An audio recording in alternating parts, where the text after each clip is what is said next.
Hi friends, குழந்தைங்களோட favourite panipuri எப்படி பண்ணலான்றதை பார்க்கலாமா?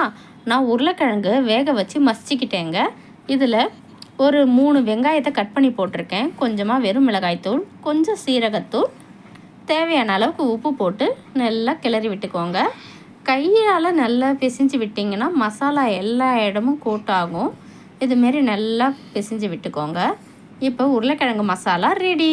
இப்போ நம்ம பானி எப்படி பண்ணுறதுன்றதை பார்க்கலாம். ஒரு மிக்ஸி ஜாரில் ஒரு கை அளவுக்கு புதினா மட்டும் நான் எடுத்துருக்கேங்க. நீங்கள் வேணும்னா கொத்தமல்லியும் கொஞ்சம் சேர்த்துக்கலாம். 3 பச்சை மிளகா, ஒரு நெல்லிக்காய் சைஸில் நான் புளி எடுத்திருக்கேன்.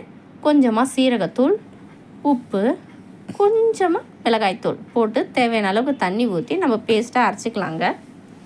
அதுக்கப்புறம் அதை ஒரு கிண்ணத்தில் ஊற்றி நம்மளுக்கு எவ்வளோ தண்ணி தேவையோ அதுக்கு தகுந்த மாதிரி தண்ணி ஊற்றி, அப்போ டேஸ்ட்டு பார்த்துக்கோங்க. உப்பு சரியாக இல்லைன்னா நீங்கள் இன்னும் கொஞ்சம் உப்பு சேர்த்து பண்ணிக்கலாம். ஒரு எண்ணெயை ஊற்றி நல்லா எண்ணெய் சூடானதுக்கப்புறம் நம்ம ரெடிமேட் பானிபூரி அப்பளம் கடையில் விற்கும். நீங்கள் அதை வாங்கி நல்லா போட்டு ஃப்ரை பண்ணிக்கலாங்க. நான் எண்ணெய் கொஞ்சம் சூடாகிறதுக்கு முன்னாடி பண்ணிட்டதால் கொஞ்சம் திரும்பலை. இப்போ பாருங்கள், 2வது ஷிஃப்ட்டு நான் போட்டிருக்கேன். பாருங்கள் எவ்வளோ அழகாக திரும்புதுன்ட்டுன்னு சூடாக பாருங்கள் ஃப்ரெண்ட்ஸ்.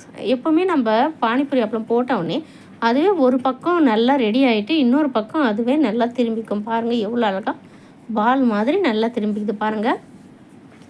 பாருங்கள் ஃப்ரெண்ட்ஸ், குழந்தைங்களுக்கு தேவையான அந்த பானிபூரி எவ்வளோ அழகாக ரெடி ஆகிடுச்சின்னு சூப்பராக இருக்குது பாருங்கள். இப்போ நம்ம அதை உடச்சிட்டு அதுக்குள்ளே மசாலா வச்சுக்கலாம். பாருங்கள், மசாலாவோட அந்த இது சேர்த்து சாப்பிட்றப்ப வேறு லெவலில் இருக்குது ஃப்ரெண்ட்ஸ்.